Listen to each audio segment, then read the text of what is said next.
Barakatha Yahweh, Barakatha Yahweh Shah, Barakatha Yahweh, Barakatha Yahweh Shah, Bahashem, Rakakwadash. Double honor to the apostles, the elders, salutations to you, sincere brothers, teaching in truth and in sincerity. This lesson will be entitled Cornelius, a Devout Man.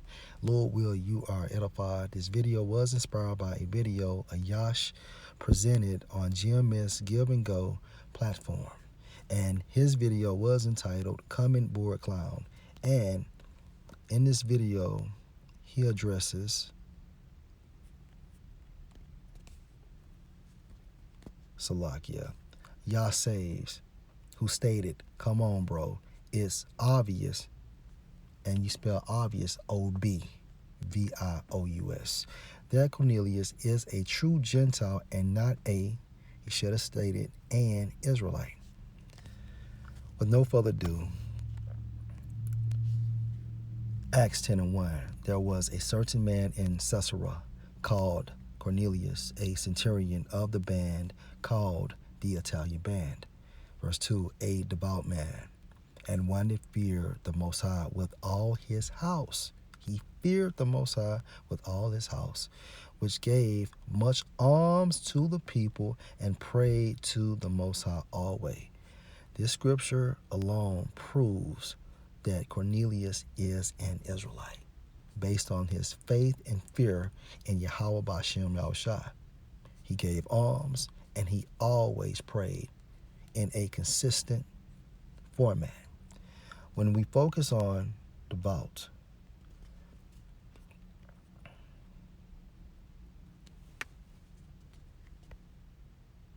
according to the Greek, Strong's G 2152, Eusebes. according to outline of biblical usage, pious. My source, Itiman.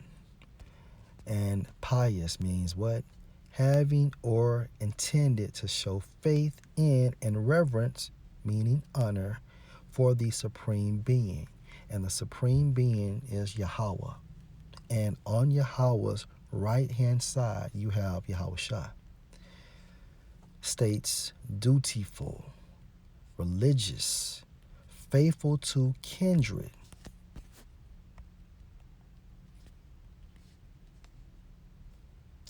An example of faithful to kindred, Cornelius gave much alms to the people.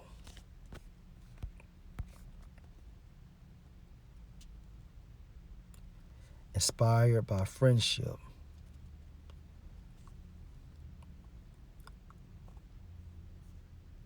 Let's focus on pure, clean.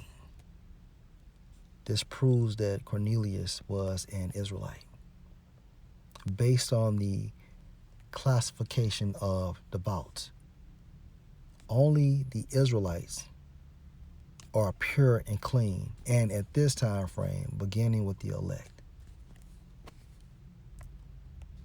Case in point, Leviticus 19 and 1. And the Lord Yahweh spake unto Moses, saying, speak unto all the congregation of the sons of Israel, and say unto them, ye shall be holy, for I, the Lord Yahweh, your power, am holy. Let's focus on holy according to the Hebrew, Strong's H 6918, Kodash, which means sacred, holy, set apart. What set us apart from the other nations is by us receiving the laws, statutes, and the commandments. This is what made us sacred. This is what made us holy. This is what made us anointed, because we received the laws, statutes, and the commandments from Yahweh B'Shem Yahushua. And no other nation received the law, statutes, and the commandments. So by default, more proof that Cornelius had to be an Israelite.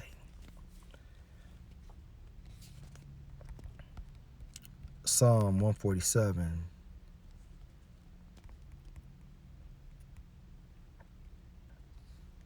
verse 19, he showed his word unto Jacob, his statutes, and his judgments unto Israel. The he referring to Yahweh B'Shem Yahushua. And due to this process, we became holy and sacred, consecrated, sanctified.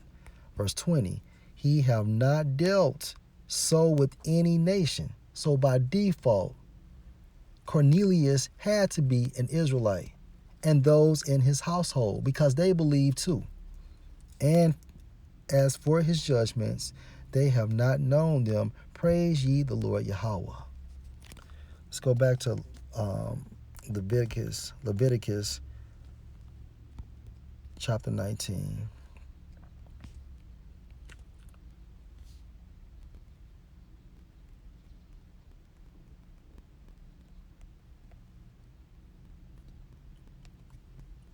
According to Strong's definitions, sacred, meaning morally. Cornelius had morals.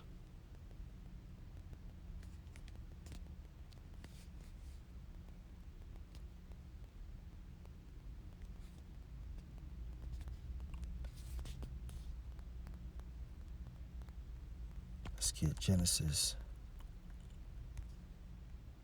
25.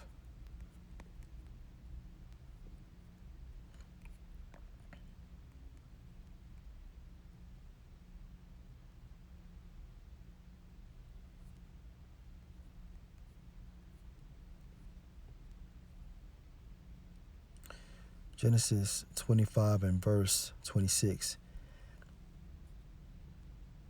Let's start at verse 25. And the first came out red, all over like an hairy garment, and they called his name Esau. And after that came his brother out, and his hand took hold on Esau's heel, and his name was called Jacob. And Isaac was 80 years old when she bare them. Verse 27, and the boys grew, and Esau was a cunning hunter, a man of the field, and Jacob was a plain man, dwelling in tents. When we focus on plain, according to the Hebrew, Strong's H 8535, thumb, which means perfect, complete, morally innocent, having integrity.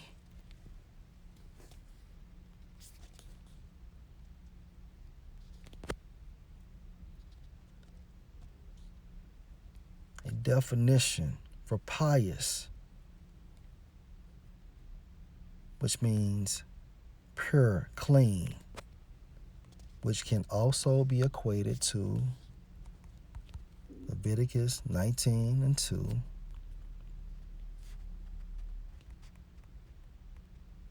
Going back to the word Kodash in the Hebrew, morally.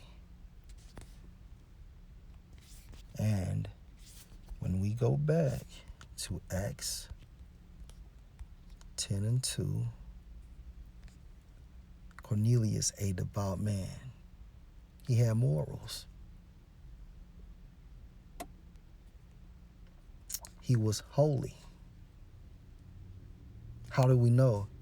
Because he was able to receive the law, statutes, and the commandments. Of course, he had to go through the process of being born again. But in order for him to understand the doctrine, he had to be an Israelite. Let's continue.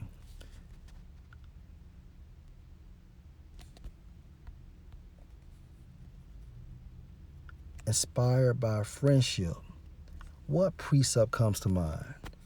Let's go to John 15 and 15. Henceforth I call you not servants, for the servant know not what his Lord do, but I have called you friends, for all things that I have heard of my Father I have made known unto you.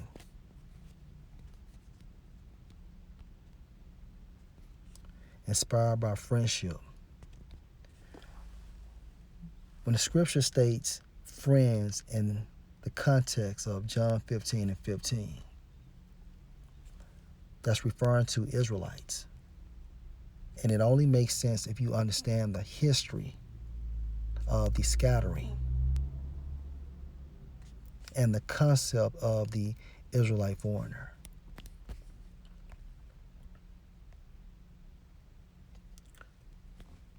Let's go back to Acts 10 and 2.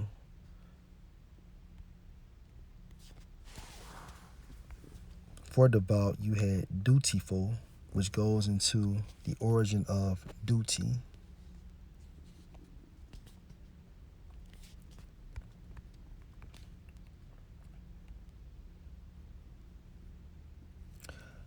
Duty, obligatory service that which ought to be done. Now, what is our service to be performed for Yahweh B'Shem Yahushua? A precept that comes to mind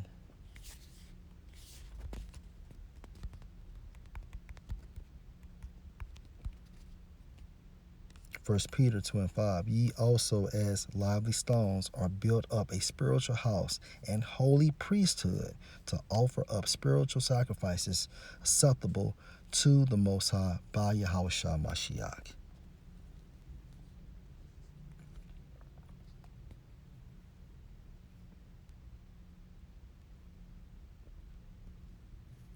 The force of that which is morally right. So he had morals. Dutiful or duty and pious is basically the same word.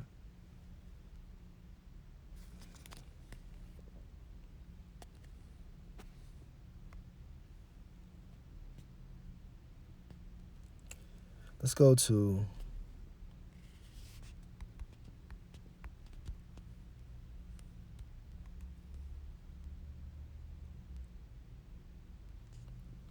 Deuteronomy 32.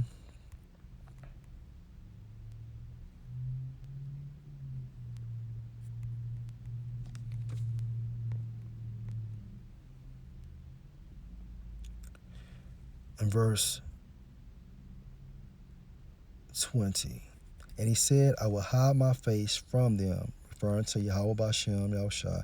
I will see what their end shall be, for they are a very froward generation, children in whom is no faith. Verse 21. They have moved me to jealousy with that which is not power. They have provoked me to anger with their vanities, and I will move them to jealousy. With those which are not a people, I will provoke them to anger with a foolish nation. Keep this in mind.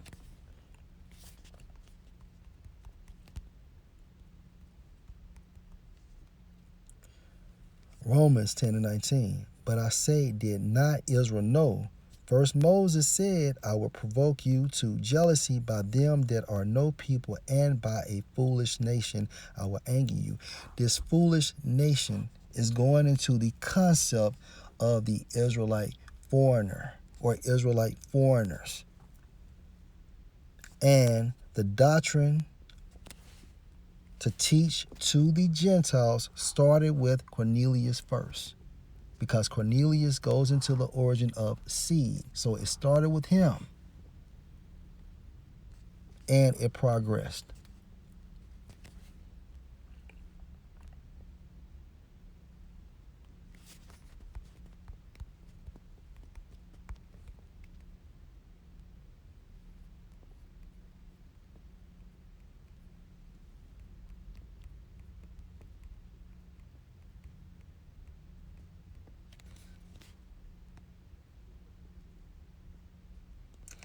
Anyway, let's go back to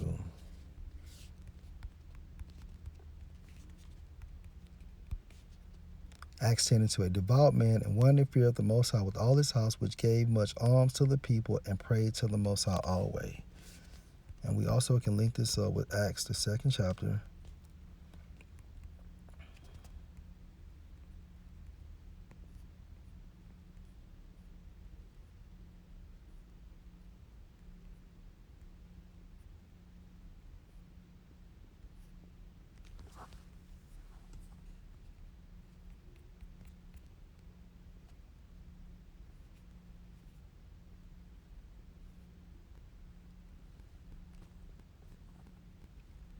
Acts 2 and 5. And there were dwelling at Jerusalem Jews, devout men out of every nation under heaven.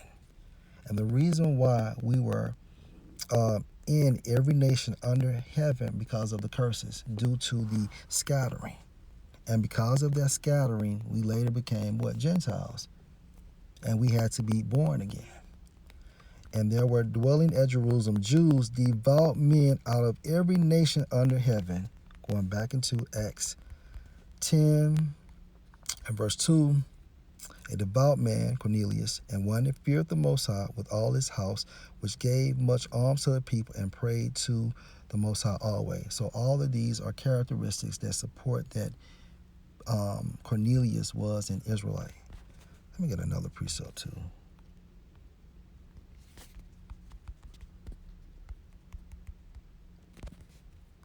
You know what? Let's see.